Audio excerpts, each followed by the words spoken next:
जय गुरु जी। शुक्राना गुरु जी, अनंतम अनंतम शुक्राना। गुरु जी की कृपा और दया से मैं आज गुरु जी का सत्संग यहाँ पे रिकॉर्ड कर रही हूँ। हालांकि संगत जी मेरी बिल्कुल हालत नहीं है सत्संग रिकॉर्ड करने की, क्योंकि मैं इस टाइम बहुत ज्यादा मानसिक रूप से बहुत परेशान हूँ।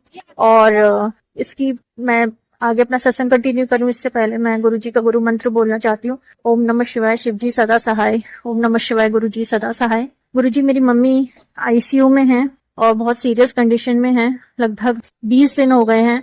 उनको हम पहले एक छोटी जगह पे एक हॉस्पिटल में ले गए थे, वहां पे उनको सर्दी जुकाम की वजह से उनको थोड़ी सांस की इशू है, इसलिए एडमिट किया था एंटीबायोटिक्स वगैरह लगाने के लिए। उसके बाद उनकी हालत वहां पे 10 दिन रखा, ठीक नहीं हुई तो हम बड़े अस्पताल में ले आए दूसरे शहर में। और यहाँ पे भी मम्मी अभी 4-5 दिन से आईसीयू में है। बहुत हायर एंटीबायोटिक्स चल रहे हैं, मम्मी की एज भी ज्यादा है। और लेकिन ऐसा लगता है जैसे संगत जी मम्मी के ऊपर, मतलब जैसे पहले भी ऐसा हो चुका है कि 3-4 साल पहले भी मम्मी आईसीयू में हो गई थी एडमिट। ऐसा ऐसा लगता है जैसे कोई ब्लैक मैजिक कराता है, और वो चाहते ही नहीं है कि मम्मी हमारी ठीक हो, क्योंकि मम्मी हमारी जान है, सब कुछ है हमारी मम्मी।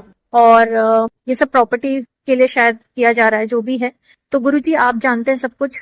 आप जानते हैं कि हमारी मम्मी हमें अच्छे लोगों से हमारी शादी ब्याह हुई, उनका सबसे बड़ा सपना रहा है। और जीवन में उन्होंने कोई सुख नहीं देखा, ना उनके बच्चों का शादी ब्याह अच्छे से हुआ, ना कोई काम धंधे हमारे लगे। हम हर जगह फेलियर ही हुए, जो भी हुए।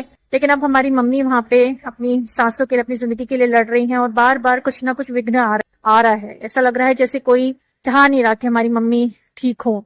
तो जो भी है गुरुजी, आपके हाथ में है ये, और आप हमारे पिता हैं, और एक पिता होने के नाते मैं आपसे यही अरदास कर रही हूँ। आपने बहुत मदद की है अभी तक, और आगे भी आप मदद कीजिए गुरुजी, कि मेरी मम्मी बिल्कुल स्वस्थ होकर हमारे साथ दिल्ली हम आपके यहाँ लंगर खाने आ सकें। ये मेरी अरदास है।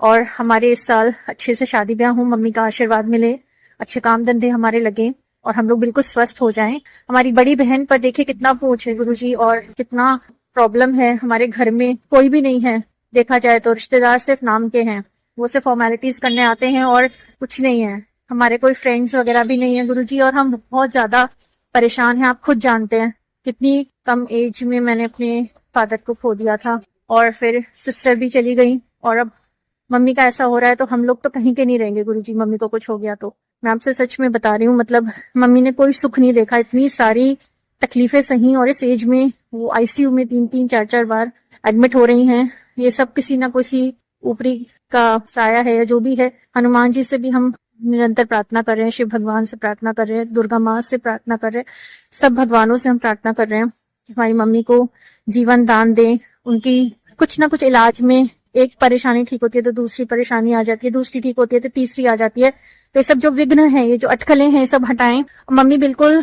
3-4 दिन में बिल्कुल स्वस्थ हो जाएं, हम उनको दिल्ली ला सकें।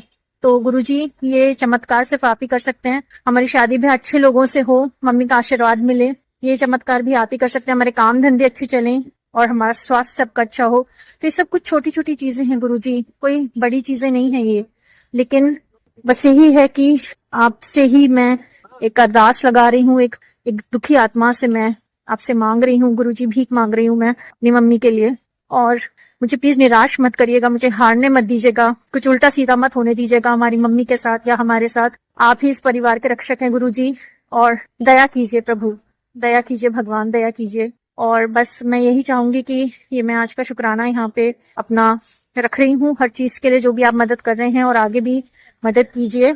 और अगला मेरा शुक्राना, मम्मी जब मेरी बिल्कुल स्वस्थ हो जाएंगी तब मैं वो सत्संग बोलूंगी। मेरे दिल में बहुत डाउट्स हैं, बहुत फियर्स हैं, बहुत डर लगता है हर फोन के साथ कि कुछ उल्टी सीधी खबर ना आए। लेकिन प्लीज आप सब संभालिए, सब कुछ संभालिए, मम्मी को संभालिए, उनके अंग संग रहिए, उनके आईसीयू के बेड के वहीं रहिए गुरुजी, उनकी सारी वैल्यूज, सारी पैरामीटर्स सब कुछ संभालिए। और आप ही संभालेंगे गुरुजी, सब कुछ आप ही संभालना है। आपको ही इस परिवार को अनाथ होने से बचाना है।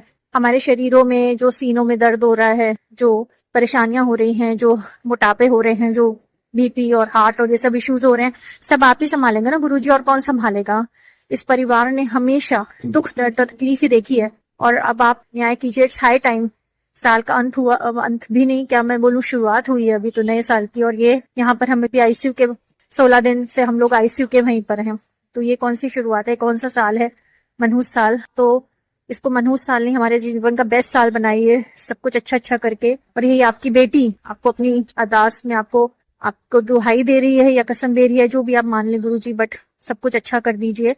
मेरी मम्मी को हेल्थ ब्लेस कर दीजिए गुरुजी, मेरी मम्मी को जीवन दान दीजिए, हमें सद्बुद्धि दीजिए, अच्छा स्वास्थ्य दीजिए, अच्छे जीवन साथी दीजिए, अच्छे काम धंधे दीजिए, अच्छी हेल्थ से नवाजिए और सब कुछ अच्छा हो गुरुजी। जय गुरुजी, शुक्राना गुरुजी, अनंत मंतम शुक्राना। और अब मैं अपना यहीं पे सत्संग को वाणी को विराम देती हूँ और अगला सत्संग में मम्मी की गुड न्यूज के साथ ही बोलूं, यही आपसे अरदास है गुरुजी। यहीं पर मैं अपना सत्संग एंड कर रही हूँ। और संगत जी प्लीज मेरी मम्मी के लिए प्रेयर कीजिएगा। अरदास है मेरी, सबसे सबका भला हो, सरबत का भला हो। गुरुजी सबको स्वस्थ रखें, सबसे पहली चीज स्वस्थ रखें, दूसरी चीज सबकी अच्छी हेल्थ हो, अपना अच्छा करियर हो, और तीसरी चीज अच्छे लोग हों आपकी लाइफ में, जो भी आपके जीवन साथी हो, पार्टनर्स हो, जो भी हो, अच्छे लोग हों और बुरे लोगों से आपका पीछा छूटे। तो बस जय गुरुजी, शुक्राना गुरुजी, अनंत मंतम शुक्राना। जय गुरुजी, शुक्राना गुरुजी, अनंत मंतम शुक्राना। ओम नमः शिवाय, शिव जी सदा सहाय। ओम नमः शिवाय, गुरुजी सदा सहाय।